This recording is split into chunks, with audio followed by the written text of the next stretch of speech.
Kelly came in and you read his paperwork and it said he's a child molester, you would have to kill him or you would get killed. That's how it works. Among the hardest and most ruthless criminals in prison, there's a code, a grim, unspoken law that stands above all. Those who harm children shall never know peace. To make sure the rule is honored outside the prison walls, there is a special sect of vigilante criminals who deliver punishment far greater than the court's verdict. From moments of calculated assault to acts of sheer rage, join us as we uncover these shocking tales of child molesters instantly killed in jail. Number 20. Richard Huckle. Growing up, Richard Huckle was described by his high school classmates as quiet and a bit of a loner. However, at 16, he surprised everyone by joining a school trip to Namibia. It seemed he had developed an interest in helping communities abroad. After finishing school, he attended South Kent College and became a regular at Ashford Baptist Church, where people saw him as a reserved and unassuming young man. In 2005, after college, Richard took a gap year in Malaysia. He seemed drawn to the country, returning frequently under the pretense of helping local churches and communities. By 2010, he had moved there permanently, teaching English and working as a freelance photographer. His photos often captured life in small neighborhoods, earning him a reputation as someone dedicated to making a difference. He even enrolled in an IT course at a local college, though he never completed it. To most, Richard seemed like a kind and well-meaning person. But beneath this carefully constructed facade, something far more sinister was unfolding. In Malaysia, Richard used his roles as a photographer and teacher to get close to children. He didn't stop there. He also traveled to Cambodia and India, pretending to be a compassionate volunteer. In India, he persuaded a pastor to let him visit an orphanage, offering to take photos and create videos for them. No one suspected his true intentions. Meanwhile, investigators in Australia were uncovering a dark web network called the Love Zone, where horrific crimes against children were being planned and shared. They tracked down its leader, Shannon McCool, and secretly took over his account to identify others in the group. Among them, one member stood out: Richard Huckle. His posts were chilling, filled with boasts about the harm he had inflicted on children. In December 2014, as Richard returned to the UK for Christmas, police arrested him at Gatwick Airport. At first, he refused to speak, and they let him stay at his parents' house on bail while they investigated further. But the truth couldn't stay hidden. The day after his arrest, Richard admitted everything to his mother, who was horrified. She immediately called the police, begging them to take him away. When the police arrested Richard again, they charged him with 91 offenses, including creating harmful materials and abusing children. This time, there was no bail. He was sent to prison, where he awaited trial for his unimaginable crimes. Horrifyingly, Richard's victims were between 6 months and 12 years old. To make matters worse, he was boastful about his crimes as he posted incriminating videos on the dark web with inhumane captions. The prosecution revealed that Richard Huckle had harmed over 200 children and created more than 200,000 videos for his gratification. After a lengthy trial on June 6, 2016, he was sentenced to life imprisonment for 22 counts of his crimes, with a minimum term of 25 years before being eligible for parole. However, Richard spent only 3 years in prison. On October 13, 2019, he lost his life after being humiliated and brutally attacked by another inmate, Paul Fitzgerald, who was later sentenced to a minimum of 34 years due to the sadistic and premeditated nature of his assault, which lasted over an hour before prison staff intervened. Just like Richard Huckle, the next convict was deeply trusted by his community. But unlike Huckle, he had a powerful body working in the shadows, cleaning up his mess for decades until his reckoning came and the Grim Reaper found him behind bars. Number 19. John Egan. In over 3 decades that John Egan served in 6 different parishes, he faced accusations of inappropriate behavior involving over 130 young boys. In 1991, he was accused of misconduct at a local swimming pool and later found guilty in 2002 for touching a 10-year-old boy inappropriately. This led to a prison sentence of 9 to 10 years.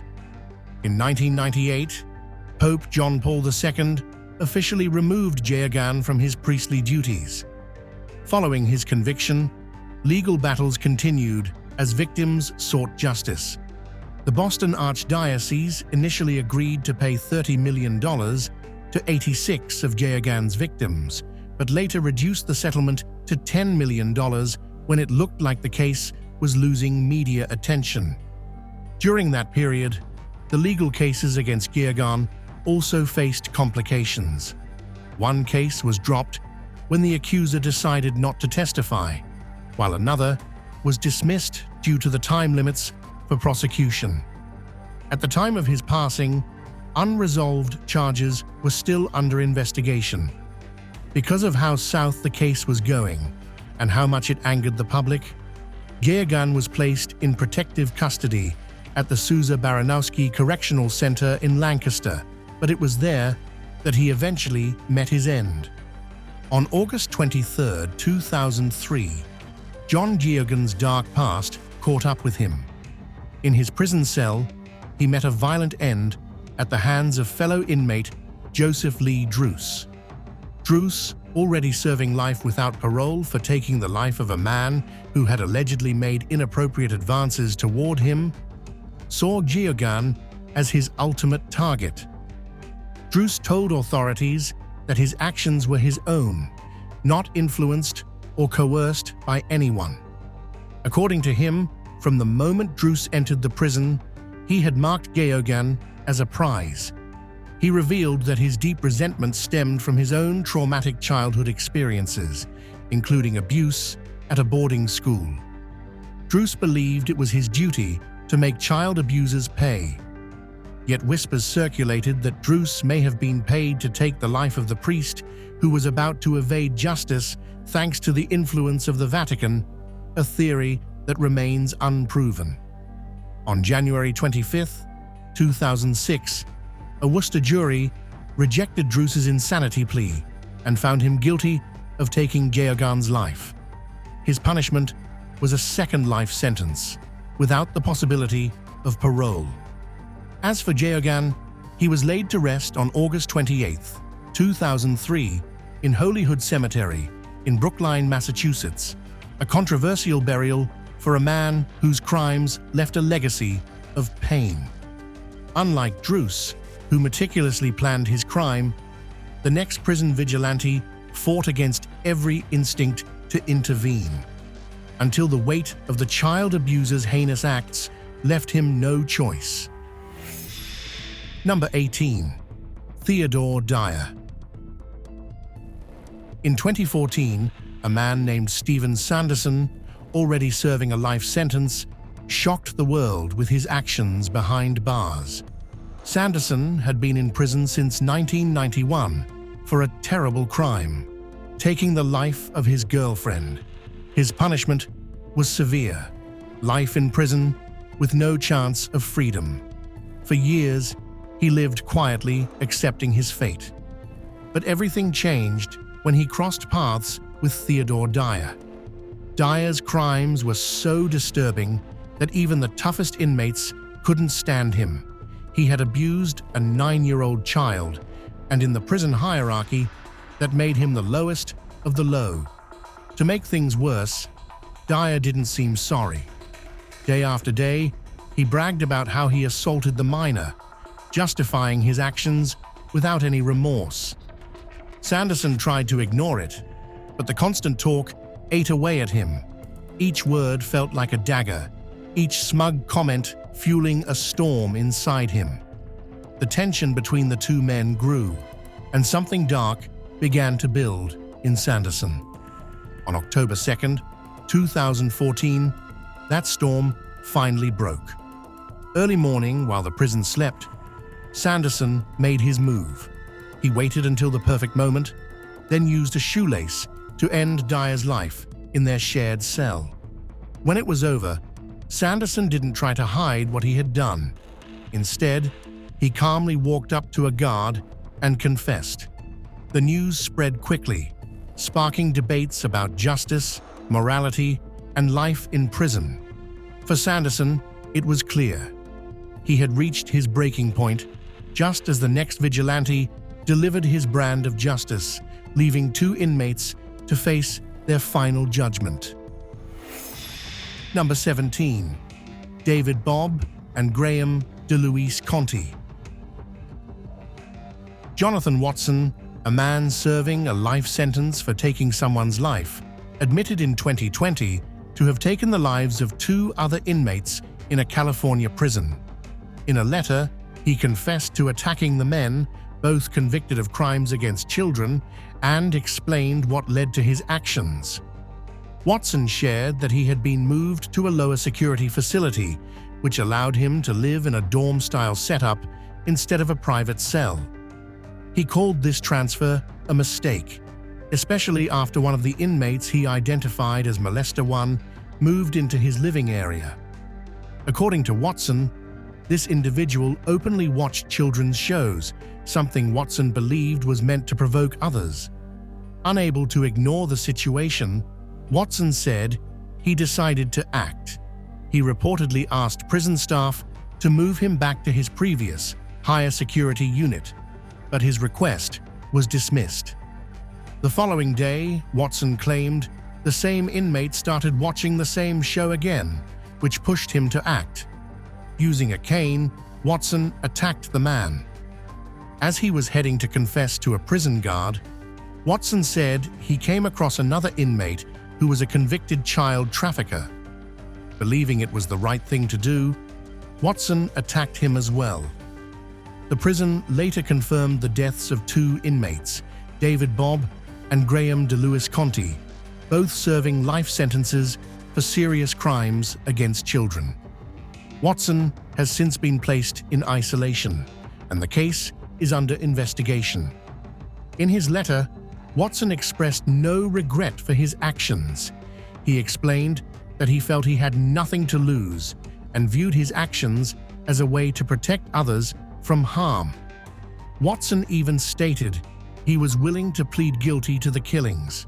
The incident sparked outrage over prison safety and the decision to lower Watson's security classification. As investigations continue, with no charges announced, a new case has ignited even fiercer criticism of the system. Number 16. Mark Squires. At San Quentin State Prison in Marin County, a 70-year-old inmate named Mark Squires was found dead in his cell on September 18, 2024. Authorities are treating the case as a possible homicide and are investigating what happened. Squires had been serving a life sentence for harming a child many years ago. He had been in prison for 24 years.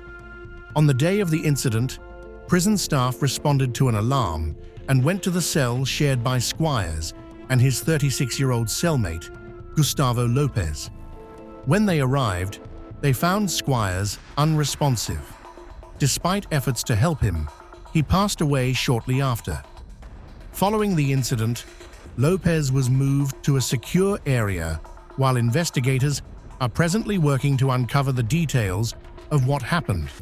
Officials from the prison, the local district attorney's office, and the coroner are all involved in the investigation.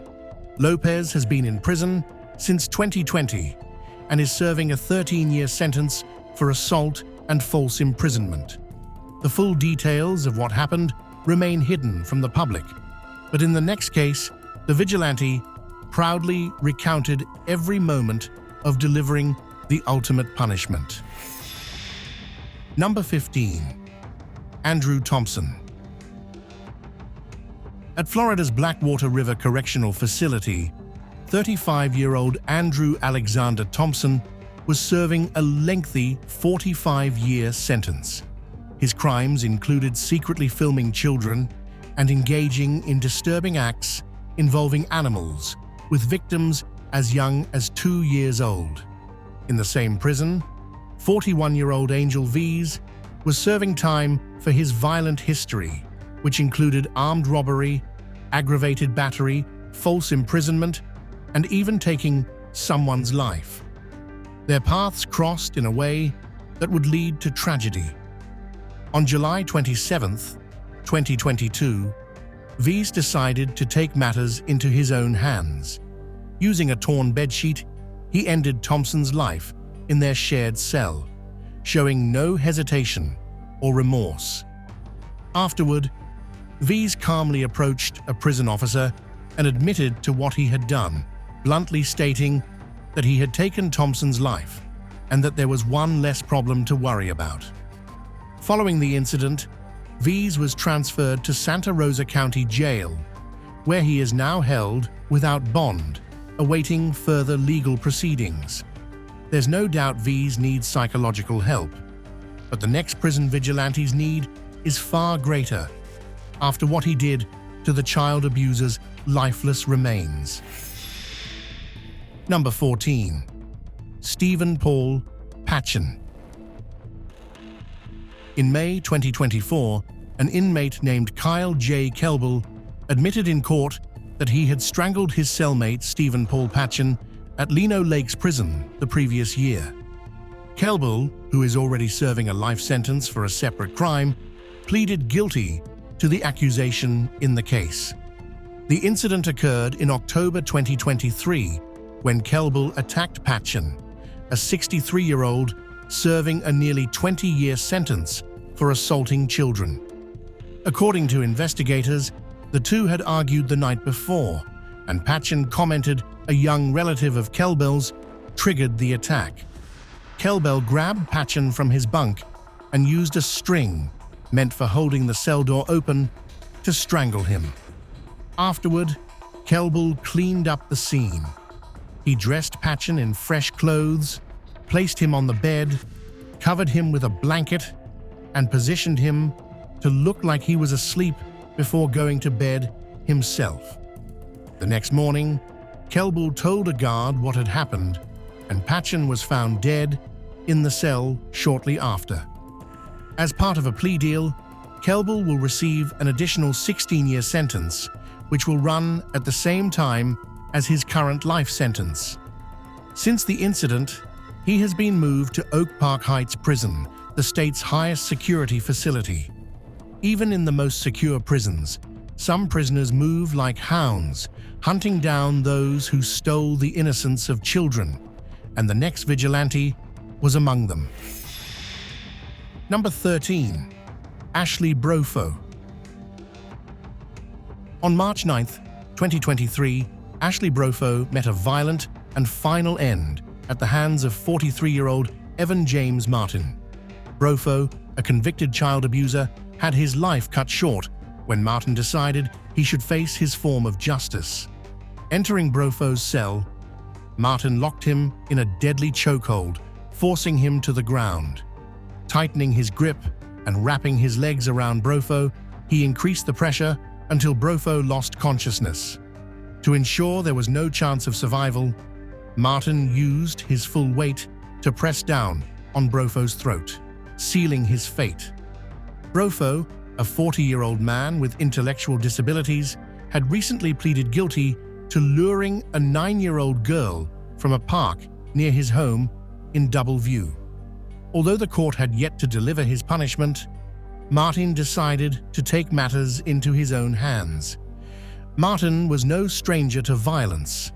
Already serving an 11-year sentence for attempting to take the life of another inmate who had harmed a child in 2020, Martin had crafted weapons used in that attack. Despite his actions, Martin showed no remorse. When questioned about Brofo's death, he admitted his guilt, but expressed pride in what he had done. For this act, Martin was sentenced to life in prison, with a minimum of 21 years before he could be considered for parole. While others who punished child abusers came forward, the one who delivered the final blow to the next inmate has remained a mystery for over 4 years. Number 12. James Palmucci. On the morning of October 26, 2020, jail staff in Charlotte County found 48-year-old inmate James Palmucci with fabric wrapped tightly around his neck. They had been on their way to tell him about a scheduled court appearance. Palmucci was facing 83 charges related to child abuse, including horrific crimes against children as young as 12. Investigators had found disturbing videos on his phone showing him with one of his victims. The prison ruled that he took his own life, but given that he was already in prison, what more was he scared of? Well, the warders were acting skeptical about his passing, probably fearing the backlash they would receive if it was a case of violence in the prison, and this has made many believe that someone took things into their own hands. The next convicted child abuser in the video is by far the filthiest of them all. Number 11. Mario Waters. This man from Arkansas, who had been sentenced to life in prison for his role in trafficking a 6-year-old child, passed away after being attacked by an undisclosed inmate. The 35-year-old Mario Waters was found unresponsive at a high-security federal prison in Terre Haute, Indiana. Despite efforts to save him, he was later pronounced dead at a local hospital. Waters had been serving his sentence since April 2023. He had admitted to his involvement in a crime where he had hurt a young girl and was part of a group that trafficked her. In 2018, the girl had to go to the hospital with signs of several STDs, which were later linked to abuse. Afterward, the girl told investigators that Waters was one of the people who hurt her and described him meeting with another man, DeMarcus George, at a hotel where the abuse took place. Just as no one knew what the poor girl had endured for years, no one, not even the wardens, could predict how or when punishment would strike the worst criminals, and the next case is a chilling example. Number 10. David Kever. In 2021, a Florida judge sentenced a 44-year-old man to life in prison for savagely attacking his 78-year-old cellmate, David Kever, a convicted child abuser, by crushing his throat in a brutal attack. The chilling events unfolded on the night of July 1st, 2019, at the Santa Rosa Correctional Institution. During a routine midnight wellness check, corrections officers found Kever lifeless on the cell floor. Just 30 minutes earlier, everything had appeared normal, with both inmates seemingly in good health. But by midnight, the scene had turned grim. When officers returned to the cell, they discovered Carruthers, the younger inmate, standing near the door, calm and unmoving. A flashlight beam revealed Kever sprawled on the floor, unresponsive. Fearing the worst, Kever was quickly taken to the prison's medical unit, where doctors confirmed he had passed on. An autopsy revealed the horrifying extent of the violence. Kever had been strangled and suffered multiple injuries, including bruises to his face and neck, fractured ribs, and a crushed throat. The cause of death was determined to be manual strangulation combined with severe head and neck trauma. Kever's dark past had caught up with him in a ruthless way. In 1996, he was convicted of multiple counts of indecent assault on a child under 16, and later served time for failing to register as an offender. At the time of his death, he was serving a nearly 9-year sentence. What made this case surprising is that Carruthers has also been behind bars since 1994 for the same crimes as diva child abuse and assaulting law enforcement. Another thing detectives could not figure out was why Carruthers took Diva's life.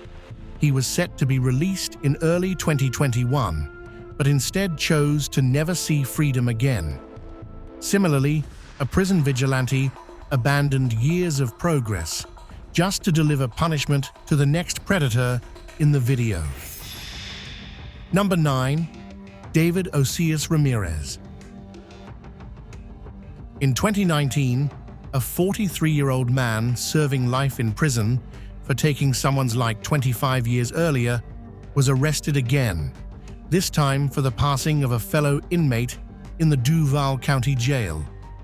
Paul Dixon, already carrying the weight of a life sentence for taking someone's life in 1994 when he was just 17, now faced accusations of unleashing deadly violence in his cell. Dixon had been temporarily returned to the Duval County Jail from another facility for a court hearing tied to new laws requiring resentencing for juveniles given life sentences. But while in a fifth-floor cell meant for men awaiting post-sentencing hearings, tragedy struck. The cell became the stage for another crime, this time involving a brutal attack on a 50-year-old man. Authorities confirmed no weapon had been used. The damage was dealt by sheer force. The victim, later identified as David OAS Ramirez, was serving a life sentence for a 2012 conviction for abusing a child. Like Dixon, Ramirez was also back at the Duval County Jail for a legal hearing, but his return to the facility ended in fatal violence. When officers arrived after the attack, they found jail medical staff already attempting to revive Ramirez. Paramedics from Jacksonville Fire and Rescue soon joined the efforts, but it was too late. Ramirez had succumbed to his injuries before help could save him. Sometimes, it's not just individuals who punish these exploiters. Secret groups within the prison walls have been known to take matters into their own hands. Number 8. Nelson Sanderson.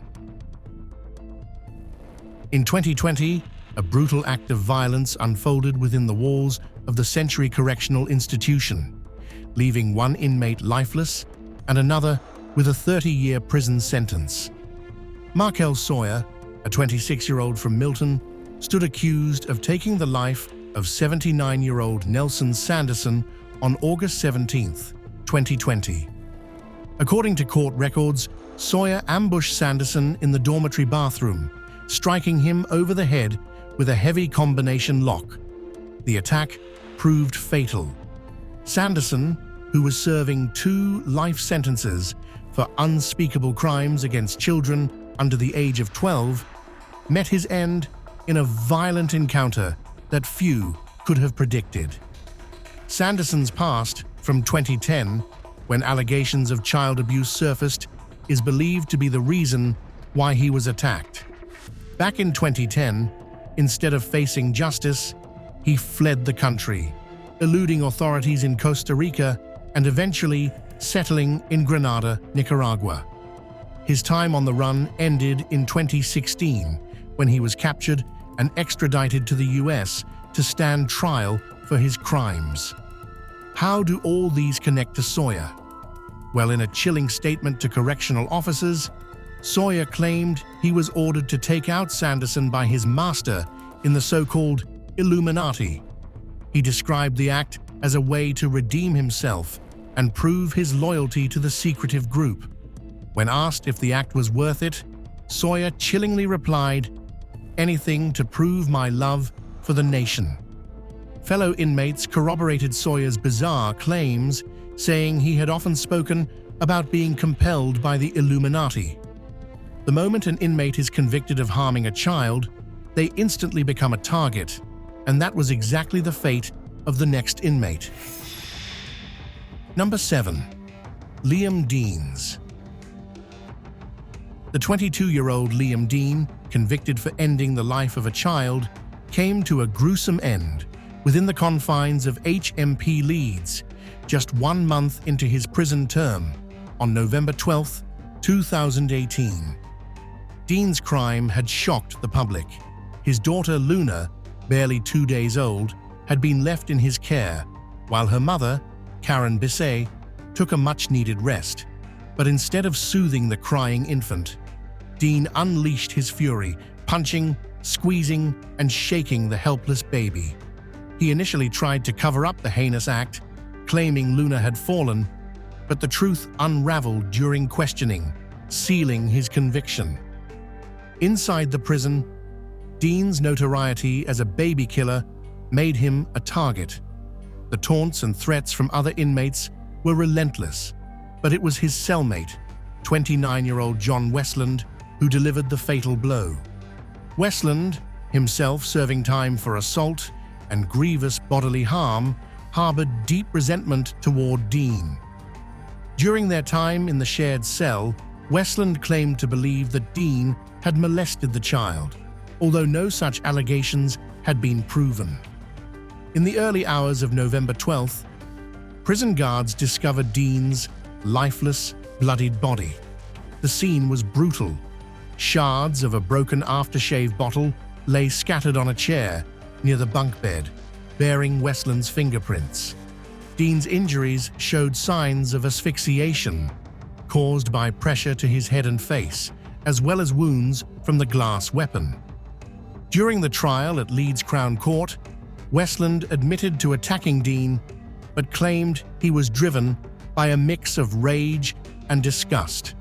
He told the jury that Dean had been drowning in financial debt to other prisoners and was constantly tormented by inmates calling him a baby killer. The jury found Westland guilty of murder, sentencing him to a minimum of 19 years behind bars. Many predators believed they had escaped justice for their crimes against minors, but as history has shown, the past always catches up, and for the next predator, it did, costing him his life. Number 6. Cesar Pastrana. Before his arrest, Pastrana was a model person in his community, as he volunteered at a Cobb County church and school. But before volunteering at the church, Pastrana also worked with Barber Middle School, but was banned after an incident involving a student. After a brief moment of pretense, Cesar Pastrana's secrets became public, and he got slammed with a life sentence after pleading guilty in 2012 to multiple counts of child abuse. He admitted to having assaulted 9 boys during his time as a volunteer at the local church and middle school. His arrest on February 2012 came shortly after a youth event hosted by North Star Church, where he had volunteered. A warrant later revealed he had inappropriate contact with minors at his home during a separate event the year before. Pastrana finally met his end, following a fight in Hancock State Prison, Sparta. The Georgia Department of Corrections confirmed his death and declared it a homicide.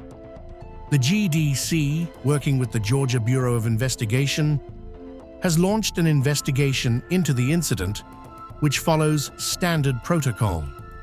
Some of these abusers have no limits, even taking their 5th victim with them, just like the next groomer.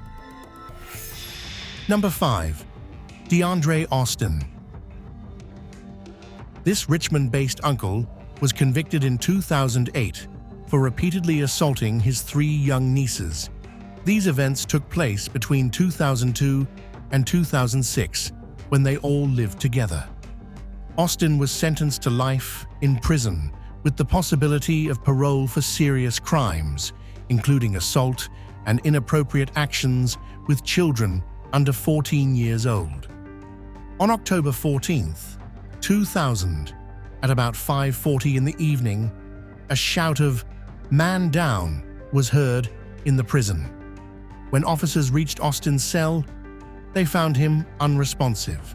He was declared lifeless less than an hour later, and the cause of his passing was determined to be a homicide. Attention quickly turned to his cellmate, Rodney Jordan, who was in prison for various crimes. He had initially been sentenced to 2 years for burglary, but was released on parole in 2018. He later returned to prison after being convicted of a new crime, second-degree robbery, which led to a 5-year sentence. It was that he had a strong dislike for people who hurt children. Think DeAndre was heartless? The next convict was something far worse, beyond human. Number 4. Clinton Don Simpson. Once a trusted preacher at Haslett Church of Christ and the owner of Mr. Don's Whistle Stop, Clinton Don Simpson miniature train operated in his backyard until the law caught up with him. He faced charges for 10 counts of aggravated assault of a child, 1 count of continuous abuse of a child under 14, and 2 counts of indecency by fondling.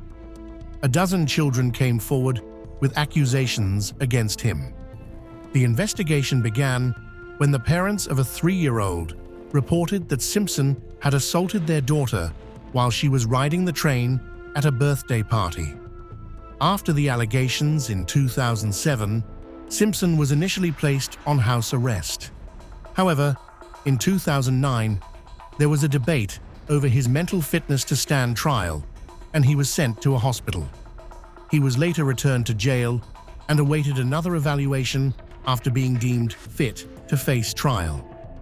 After the trial, 2 of Simpson's accusers planned to refile a lawsuit for damages, which had originally been dropped in 2008.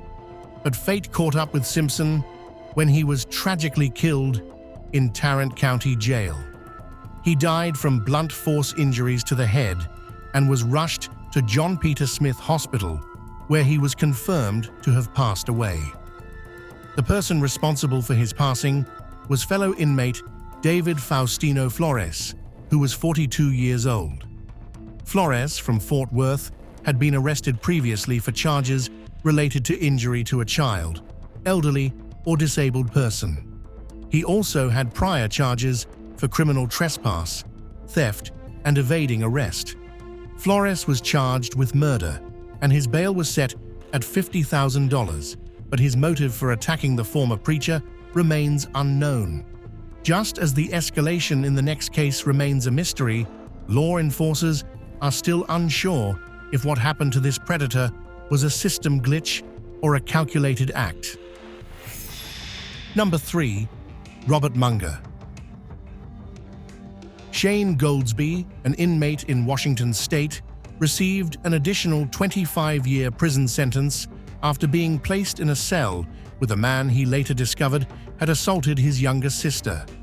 The man, 70-year-old Robert Munger, had been serving a 43-year sentence for child abuse and possession of illegal videos related to his crimes. In June 2020, as Goldsby adjusted to his new cell, he began talking to Munger.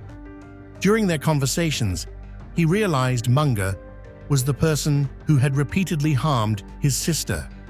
Goldsby claimed he asked to be moved to a different cell after this revelation, but his request was denied. To make matters worse, Munger allegedly went on to describe his crimes in graphic detail, further enraging Goldsby. Their encounter happened at the Airway Heights Corrections Center in Spokane County, eastern Washington. Hours later, Goldsby attacked Munger from behind in the common area, knocking him to the ground and beating him severely. Munger succumbed to his injuries a few days later in the hospital. Goldsby pleaded guilty to the attack and was sentenced to nearly 25 more years in prison. In an interview with KHQ, he expressed his belief that corrections officers intentionally placed him in the cell with Munger as retaliation. Goldsby claimed his prior actions, including leading police on a high-speed chase in 2017 that injured a state trooper, had humiliated law enforcement. However, An investigation by the Washington State Patrol found no evidence that corrections staff were aware of the connection between Goldsby and Munger. The report explained that Goldsby and his sister had different last names and that there was no record of him requesting a cell transfer. Another inmate, Randy Robinson, even told investigators that Goldsby and Munger appeared to get along initially, discussing topics like Goldsby's mother in a seemingly friendly manner. Munger and the next convict, with their actions and unrepentant nature, have left many questioning whether they truly deserved the fate that found them. Number 2. Anthony Palmer. Convicted for the tragic passing of an 8-year-old girl, Anthony Palmer was found dead in his Oklahoma prison cell on January 11, 2019. Authorities reported that the 59-year-old died from strangulation and blunt force trauma to the head, according to the state medical examiner's office. Palmer had been serving his sentence at the Oklahoma State Penitentiary in McAlester for just over a year. Investigators suspect his cellmate, who was also serving time for a similar crime, may have been responsible for the attack. Officials believe Palmer's past actions made him a target among inmates. Palmer's victim, 8-year-old Kirsten Hatfield, disappeared from her Midwest City home in May 1997. Despite extensive searches, her body has never been found. The case went unsolved for nearly 2 decades until DNA evidence from blood near her bedroom window and her underwear, discovered in the backyard, matched Palmer. He lived just 2 doors away from the family at the time. Palmer was convicted in 2017, but never disclosed the location of Kirsten's remains. Authorities had hoped to interview Palmer later this year, believing he might reveal where Kirsten's body was hidden. They hoped he would show a moment of remorse or have a change of heart, but his death has now closed that door. Kirsten's mother, Shannon Hazen, shared her thoughts after Palmer's death, saying she wasn't relieved or celebrating. She expressed sadness that she would never get answers about what truly happened to her daughter or where she was laid to rest. Just like Hazen's case, the next one might never find closure. Powerful forces are working relentlessly to bury it due to its explosive controversy. Number 1. Jeffrey Epstein. This name is widely recognized and needs little introduction. Known for his crimes involving minors, he was accused of running a trafficking network from 2002 to 2005. Epstein's crimes involved exploiting young girls, some as young as 14, and using them to recruit others. His actions finally caught up with him in 2019, when he was arrested on July 6th on federal charges in Florida and New York. If convicted, Epstein faced a maximum sentence of 45 years in prison. However, on August 10, 2019, he was discovered lifeless in his jail cell. The official cause of death was ruled as self-harm by hanging, but this sparked countless theories. Was it a suicide, or was there a darker reason behind his death? Many speculated that someone may have silenced him to prevent him from revealing his powerful connections. The mystery surrounding his death continues to raise questions. Thanks for watching. See you in our next video.